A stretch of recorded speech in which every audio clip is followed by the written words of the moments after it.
А вам вот не переходила в голову мысль такая о том, что то, что люди поют, это одно из доказательств существования какого-то высшего разума?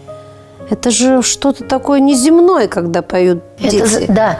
Я вам сейчас скажу такую маленькую историю. Я приехала в Екатеринбург, там работает с большим коллективом детским моя ученица. Так. Она вот на всех этих песнях работает, то есть ей не надо писать новые фонограммы, все есть.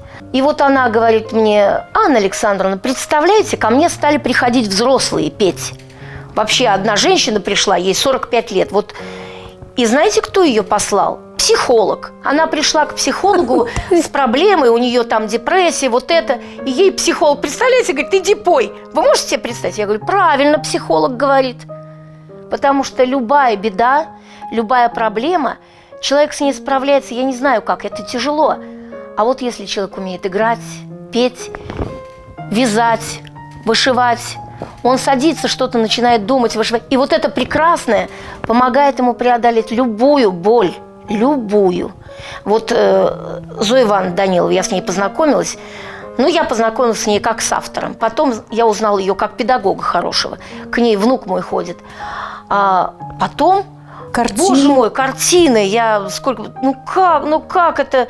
Я к ней прихожу, у нее все это вот пух какой-то, мех, пух. Потом все это превращается в какую-то картину. То есть хочется, благодаря чему-то тому, что ты услышал, хорошее увидел, хочется еще что-то делать.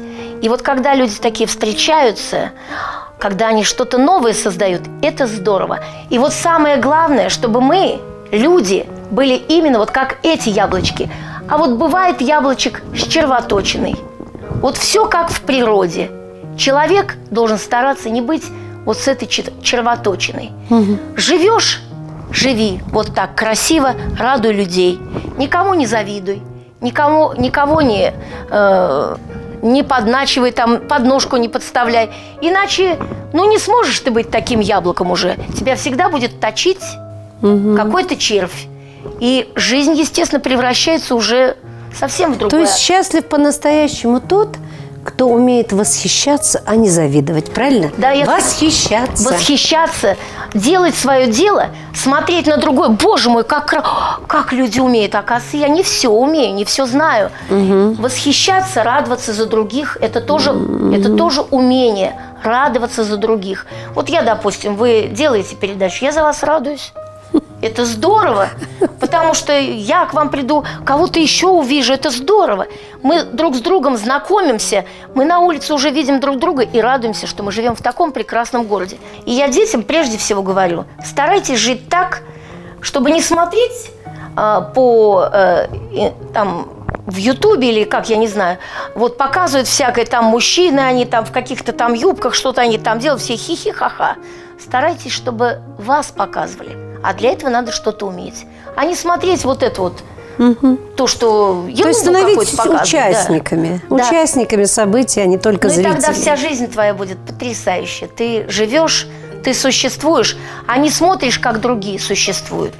Ну и ваше пожелание телезрителям. Те, кто нас смотрит, будет смотреть еще выступления ваших ребят, потому что обязательно мы это все покажем. Мои пожелания, чтобы люди нашего города растили своих детей, любили своих детей, наряжали своих детей, чтобы дети пели. У меня вот есть диск «Пойте, люди, вместе пойте», чтобы пели вместе с нами, вместе с ветеранами, вместе с разными коллективами.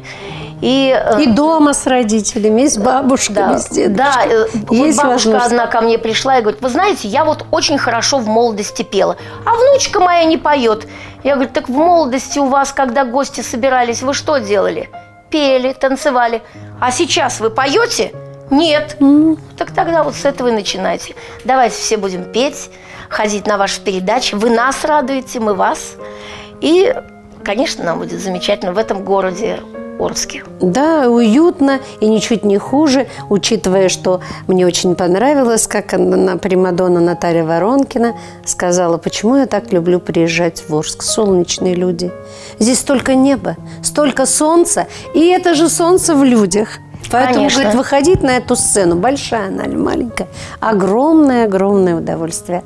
Ну вот, дорогие телезрители, на этой оптимистической ноте, солнечной, радостной, осенней уже теперь, мы с вами прощаемся, но мы не прощаемся с Анной Александровной Дерябиной.